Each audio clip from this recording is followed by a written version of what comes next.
Hello Tarot Rebels, welcome to today's video. My name is Michaela from Tarot Rebel and I'm super happy to see you joining us today.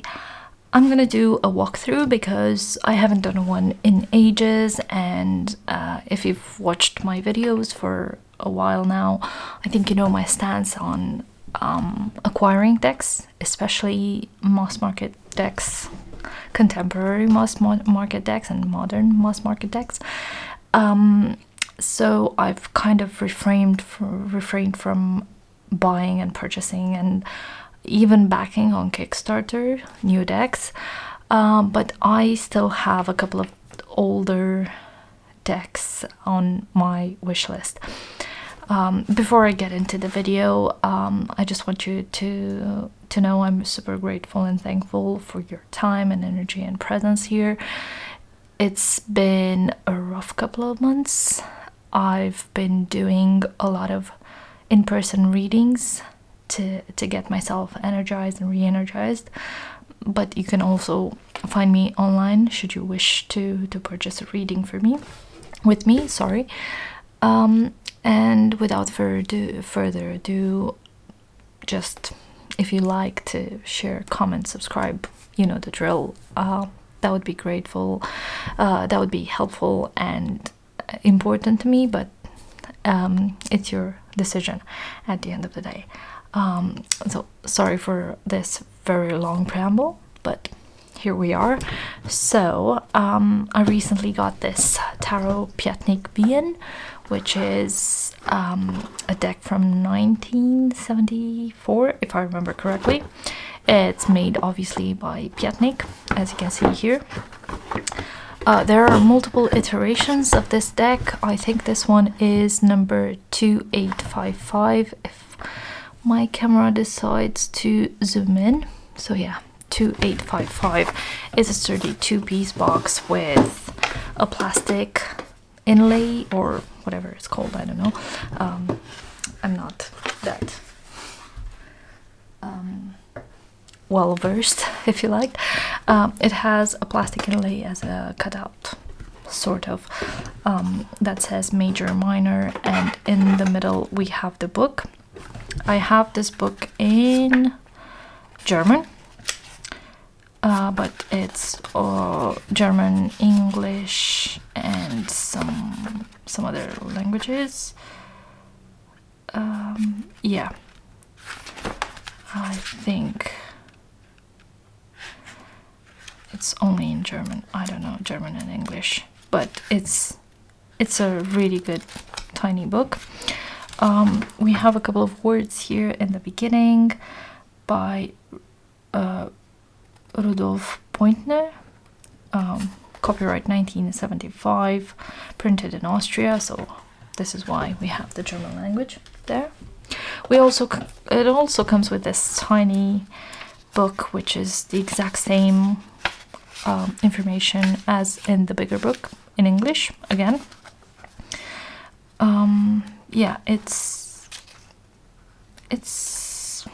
a good one. I don't know, I just wanted it for the major arcanas, if I'm completely honest. As I said, cutouts are divided between major arcana, minor arcana, and we have, as you can see, there are different cutouts here. The deck follows the Marseille structure. I'm gonna put the minors to the side for now. I don't have my Centennial, sorry for that, but as you can see, the deck is quite big. It's tall and big. It has Tarot Pointner 1974. It feels like it's a very sturdy cardboard, but in some light it kind of feels plasticky. Yeah, it's interesting. So we have some spreads here to help you read the cards. I never use them, but if you want them, let me know. I can put the English translation in the description box somewhere. And let's go. I personally prefer this deck because I like the imagery. I would love it reprinted with in a linen type of finish, because I've never tried shuffling this deck, but as you can see, it's quite glossy on this side, quite, I'm not sure if you can hear this, but yeah, textured on the back. I feel like the imagery is quite rich. So you have the Fool, the Magician. I like the artistic interpretation of the deck, if you like, because it's very, first of all, it's very cohesive because it's made by the same person through and through, but also it's very childish and approachable. So I quite like this. It retains some of the traditional aspects of tarot. So you can see here the flowers, the Empress with the lilies, the moon. I like this emperor. He looks like something I would draw when I was a child. This Hierophant, I quite like it. I like this depiction of the lovers, the Chariot with the arrow pointing forward, signaling moving forward. But you also have this speeding car as well. I like this. Obviously, being Marseille based, this is the Justice card, the Hermit with the lantern here. I quite like that. So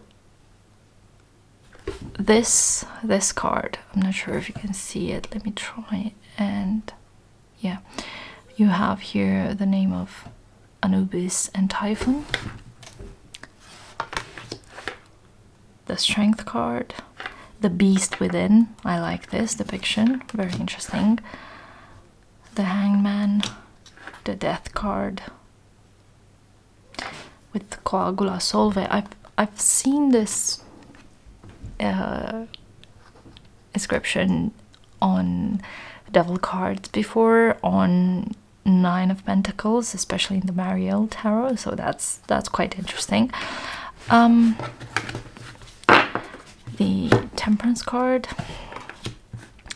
This devil is quite wild.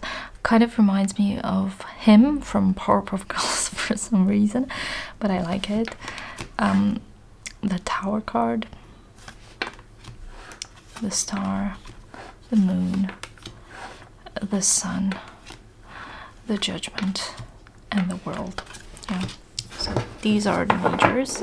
As I said, I like the depiction. I like the art style of this deck, especially when you have cards as detailed as these ones. But obviously, because this is a Marseille type of deck, some people might not necessarily resonate with it because and this is the order it came in, so excuse me if it's not something you agree with. Starts with the King. The cards are numbered here, 23, 24, and so on and so forth. So the King of Pentacles, the Queen. She kind of looks very similar to women in my culture, so I was quite drawn to that. I'm not sure if that was the intention. I have to specify, it's just something I noticed. The Knight, the Page, and then you have just the pips from Ace to 10, right?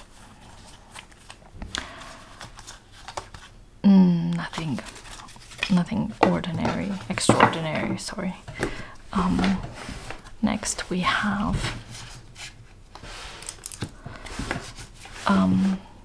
the swords. So we have the King, the Queen, the Knight, the Page, and then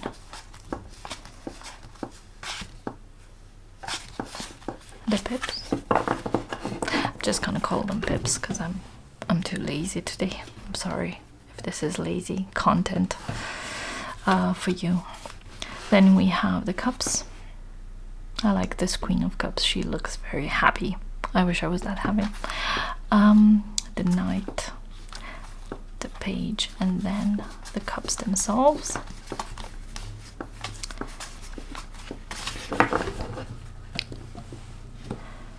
Last but not least, we have the wands. The king, the queen with her breasts out. The knight, the page, and then the minors.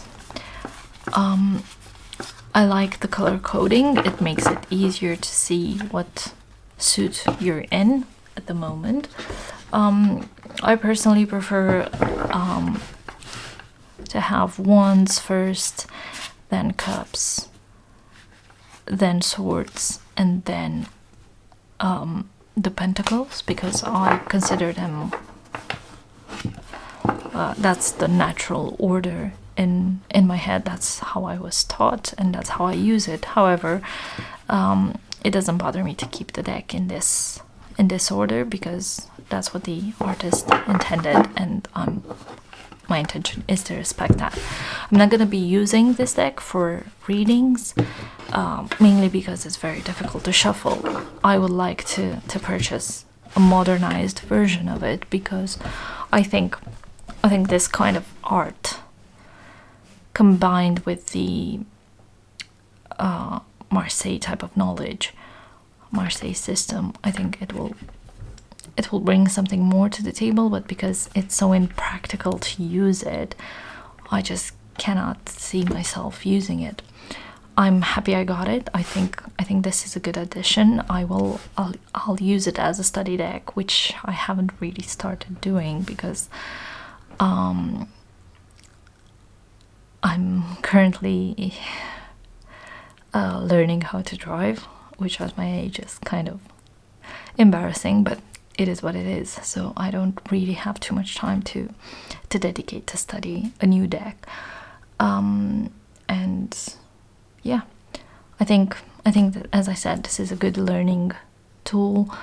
I will use it. I will use it for myself, obviously, but if you have this deck, I would love to tell you if you tell me how you use it, what's your plan for it, what's the biggest regret around this deck, and what's the most unexpected thing about it, because I find this deck quite intriguing, and I think you can use it for a lot of things. So yeah, I'd like to know if you have any thoughts and ideas on this. Thank you so much for joining me. I know this is a very short video. It's just I really wanted to show you this deck because I'm trying to connect with people who have used it, and I'm trying to know more about it.